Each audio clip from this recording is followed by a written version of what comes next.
Yeah. Just saying something about the Orientalism as something which is one of the causes that we have to understand what is happening today. Now, if you look at what the people are saying, and the Western societies, what we have, the ordinary citizens, but also some of the intellectuals and some of the people who know about Islam, they studied Islam. You say, first, yes, that's true that there is a great deal of ignorance. Second, you cannot deny that within the history of Islam, and especially the way we are dealing with the Prophet's life, peace be upon him, and sometimes idealizing everything which happened during that period of time, is also one of the causes. And then also you have people who know about Islam, and especially there is an agenda. It could be a political agenda, ideological agenda.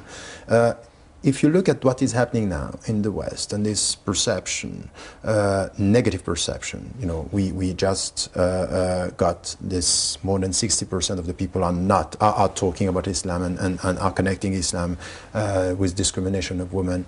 75% in the country where you were living in France are connecting Islam with injustice. And at the center of all this is the image of the Prophet of Islam, peace be upon him.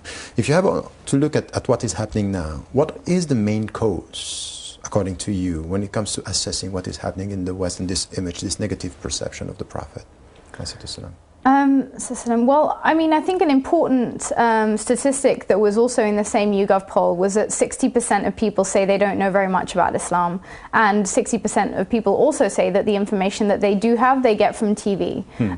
And so we have to think about TV in the way that media picks up, of course, on the stories of the day. And some of the key stories, unfortunately, that will mark our generation are terrorism from Muslim extremists. And so I think, unfortunately, there is the necessary link that some people make between the religion of people who claim to be acting on behalf of that religion, who claim to be modeling themselves on the Prophet, peace be upon him, in their actions when people do come to understand Islam. So I think that's going to be the main reason why we see that. The other reason is, of course, the legacy of Orientalism. So if you go to any library today and you pick up books prior to sort of the 9/11 sort of, if you like, momentous surge in books written on Islam, the books were based on knowledge which was acquired, as I said, through a very specific objective, and that was knowing the other in order to defeat them, knowing the other in order to buttress support for war against the Muslim world. So there is an agenda and there is ideology behind the whole presentation, and this is something which is known in Orientalism, and that we have to deal with this, and it's still there, and sometimes it's colonizing even the Muslim minds, because the Muslim minds are repeating exactly what they got from these sources. The point is that when we have to deal with violence, very often what we have in the West is, the image of Jesus, peace be upon him, is exactly the opposite of the image of the Muhammad, peace be upon him, because this one was all for peace and love, and the messenger and the prophet of the Muslims is about war, and it's about battles. The second part of his life is dealing with war and jihad, and their understanding of the central concept of jihad. So what is your take? After now you became a Muslim, you studied this history, this period of time. If now we have to think about solutions in which we can change the perception, we will have another program. The second part of this will be on something that could be the perception from within the Muslim communities and from within this understanding from Muslims. But if we think now about this Western understanding, how would you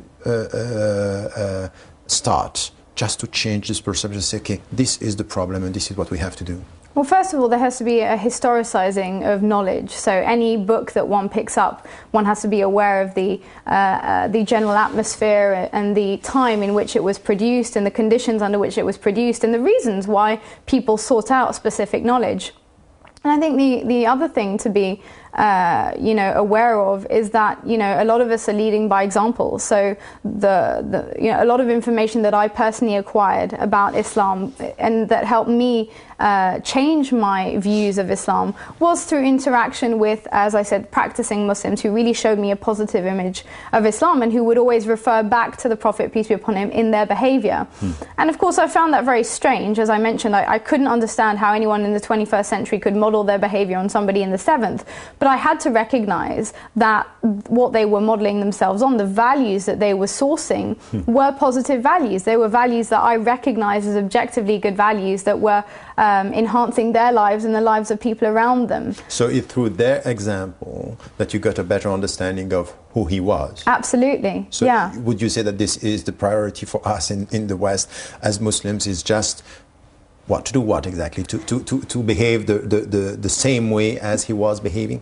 Well, of course, as Muslims, that's what we aspire to do, inshallah. But I would say that, yeah, I think the most important thing is outreach to people around us and to make sure that we do always adhere to the ideals of our faith and to not betray them because of circumstance, which can sometimes be there and sort of seek to arouse a reaction out of us, and to remain, as I said, true to those ideals. But of course, there are lots of other ways. I mean, the Inspired by Muhammad campaign was set up in order to confront some of these stereotypes, some of these misunderstandings, and to show that you know, beyond these snippets of knowledge, these snippet stereotypes that people may have, you know, the average Muslim in the UK is inspired by the Prophet, peace be upon him, to do good in a variety of spheres, be it social justice, the environment, yes, but women's rights. Like what, practically speaking? Because, you know, just after the cartoon crisis in Denmark, you know, we had Muslims reacting in a way which was very emotional, yes, and sometimes very violent, not really in the West, but in Muslim majority countries. But still we had, you know, discourses coming from Western Muslims. They were not violent, but they were very, very hard and very much against the West per se. And say, okay, look, if we want to give an image of who was the messenger, peace be upon him, it's exactly the wrong thing to do, because it wouldn't be his way of behaving with people criticizing him, because this was not the way he was doing with people around him. Right. He was just much more intellectually and spiritually showing more empathy with the people, trying to understand from where they were talking. Yeah. So I was saying this to Muslims, and the perception sometimes for Muslims is, oh no, you are too much on their side, you are not too much trying to. So what is exactly what you are trying to do? Because I really think that this is the heart of the question, is if we want to change this negative perception, we really need to have a vision in which way the Western Muslims, or the Muslims, when they are dealing with the mainstream society. By the way, the mainstream society is not per se against Islam. They don't know. They just have this, you know, the TV programs, right, and they are watching TV. So what is exactly on the practical ground, what are you trying to do?